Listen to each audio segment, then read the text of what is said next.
ಮೈಸೂರಿನಲ್ಲಿ ಮನೆಯೊಳಗೆ ನುಗ್ಗಿ ಮಂಚದ ಕೆಳಗೆ ಅವಿತ ಚಿರತೆ, ಅತ್ತೆಯನ್ನು ರಕ್ಷಿಸಿ ಶೌರ್ಯ ಮೆರೆದ ಸೊಸೆ. ಸಿದ್ಧಾರ್ಥ ಬಡಾವಣೆಯ ಸುರೇಶ್ ಎಂಬುವರ ಮನೆಗೆ ಬೆಳಿಗ್ಗೆ ಚಿರತೆ ನುಗ್ಗಿದ್ದು, ಸುರೇಶ್ ಅವರ ತಾಯಿ ಶೈಲಜವರು ಮಲಗಿದ್ದ ರೂಮಿನ ಮಂಚದ ಕೆಳಗೆ ಅಡಗಿ ಕುಳಿತಿತ್ತು.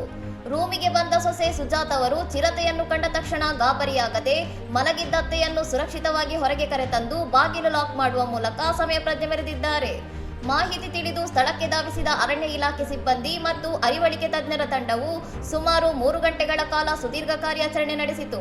ಮನೆಯೊಳಗೆ ನುಗ್ಗಿದ್ದ ಚಿರತೆಗೆ ಅರಿವಳಿಕೆ ಚುಚ್ಚುಮದ್ದು ನೀಡುವಲ್ಲಿ ಯಶಸ್ವಿಯಾದ ಅಧಿಕಾರಿಗಳು ನಂತರ ಬಲೆ ಮತ್ತು ಬೋನಿನ ಸಹಾಯದಿಂದ ಅದನ್ನು ಸುರಕ್ಷಿತವಾಗಿ ಸೆರೆ ಹಿಡಿದರು.